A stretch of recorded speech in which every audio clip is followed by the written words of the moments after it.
पनिया के जहाज से पलटनिया बानिया पिया, पनिया के जहाज से पनिया के जहाज से अरे पलटनिया बानिया पिया, ले ले अइहा हो। एकरा के कहल जाला भोजपुरी। बाकी आजकल कोको कोला फोको कोला बहुत चला था। 3 महीना से ज्यादा अगर बज जाए ना तो गायकी हम छोड़ दे। 3 महीना से ज्यादा सही बात है ये। कितना नया नया गाना बना था। 2-3 महीना बज के बंद हो जाता, कहाँ गायब हो जाता पता नहीं चला। सही बात है ना।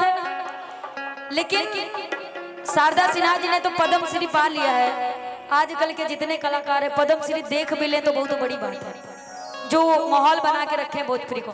लेकिन आप लोग भी थोड़ा अपनी अपनी सोच बदलिए, अच्छा सुनिए, अच्छे कलाकारों को सुनिए और अपनी भोजपुरी को आगे बढ़ाइए। वैसे भी भोजपुरी बहुत आगे है। सही बात है ना। कहते हैं कि भाषा भोजपुरी है, ये भाषा भोजपुरी है। एकरा के बोले से पहले समझे बुझल दोनों जरूरी है। ना कोनो गवना के पूरी है, ना कोनो सुहागिन के हाथ के चूड़ी है।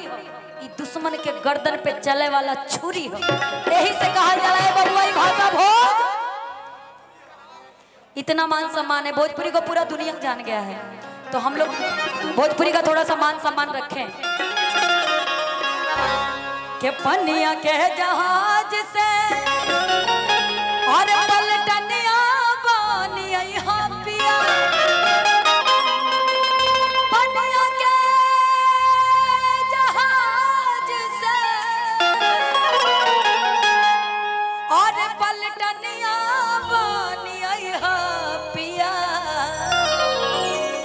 अरे ले ले ओइहा हो, तनी ले ले ओइहा हो, पिया से नूरा बंगाल से ले ले ओइहा हो, पिया से नूरा बंगाल से, पनिया के जहाज से, पनिया के जहाज से पलटनिया बानिया पिया, पनिया के जहाज से, पनिया के जहाज से पलटनिया बानिया पिया, अरे ले ले अइहा हो, तनी ले ले अइहा हो, पिया से नूरा बंगाल से ले ले अइहा हो, पिया से नूरा बंगाल से नूरा बंगाल से हो, से नूरा बंगाल से नूरा बंगाल से हो,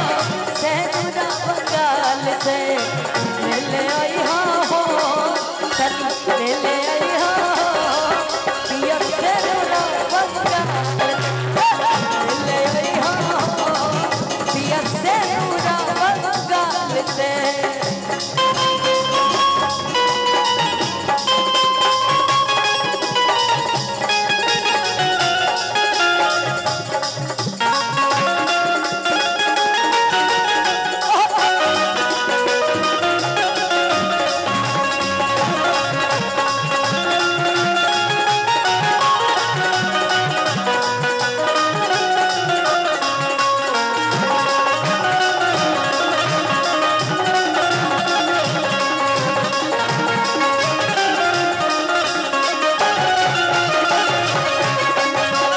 पनिया के जहाज से पलटनिया बानिया पिया, पनिया के जहाज से, पनिया के जहाज से पलटनिया बानिया पिया, अरे ले ले अइहा हो,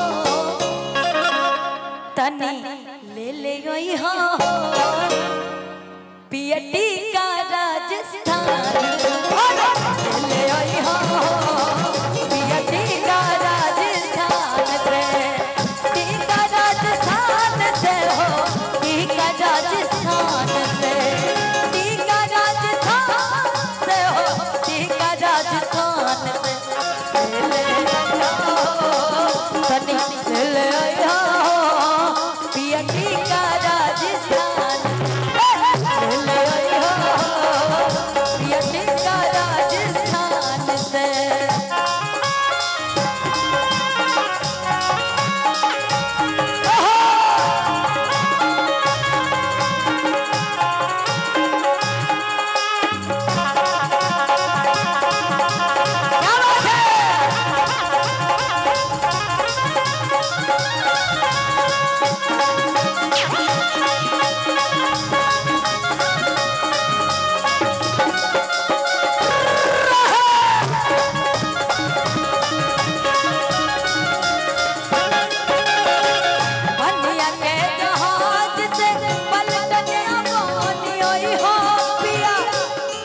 बात है, ये आशीर्वाद सर्वोपरि है। कहते हैं कि जब तक गंगा मैया में पानी रहे तब तक आपके सुहाग की और आपकी जिंदगानी रहे। माँ सती मैया आपके भंडारे हमेशा भरती रहे। क्या पनिया के जहाज से पलटन